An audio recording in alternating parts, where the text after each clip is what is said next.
Well, good morning. Jesus is Lord. Yes, sirree, that word works.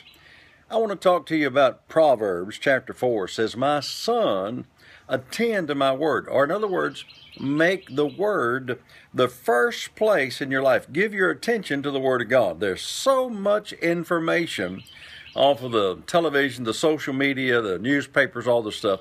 What you've got to do is make a decision to put the word in your heart and in abundance, because Jesus said what is in your heart in abundance is going to come out of your mouth. And you're a faith person, you know this, thou art snared by the words of your mouth. So rather than trying to keep your mouth in line, it's easier just to keep your heart filled up on the word of God. Now, let me say this to you. I want to make this little story about a farmer. Let's say that this is the spring of the year and I've got some plants growing, yes, but watch this. The farmer's got to work on his house. You know, the roof's bad. He's got to replace it. The farmer's got to take care of his wife. She's gotten sick and she needs some care. And so he works on the house and he takes care of his wife, and he does not plant any corn or tomatoes or squash, whatever. Well, when it comes harvest time, he's going to want to harvest, but there's not going to be one, because rather than planting his garden, he tended to his wife, which is really a wonderful thing to do, or he fixed his house, which needed to be done.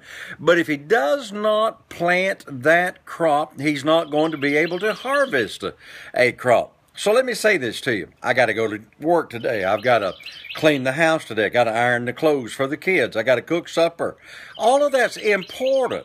You know, the man's got to go to work to make a job, make a living, to make money. All that's important. But if you don't plant more word than you do on your job, or if you don't plant more word than you don't on the inside of your house, taking care of the stuff that needs to be done in your house, then when you need a harvest, you're going to be like that farmer, and there's not going to be a crop. So you got to plant the seed of the Word of God every day. Now, these little faith nuggets are simple for you to do, but it takes a whole lot more than that. I can't live off of these faith nuggets. I had to plant the seed of the Word of God. I meditate in the Word every day.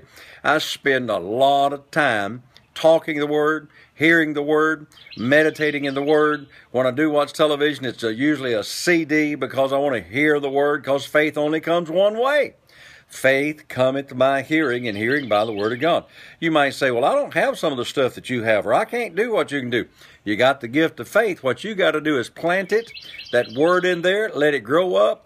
Let your faith get to where to produce, and faith doesn't come by worrying, faith doesn't come by praying, and faith doesn't come by praising God. Faith comes when you hear the Word. Hey, the Word's what you need today. You have a great day. Remember, Jesus is Lord. Thank God the Word works.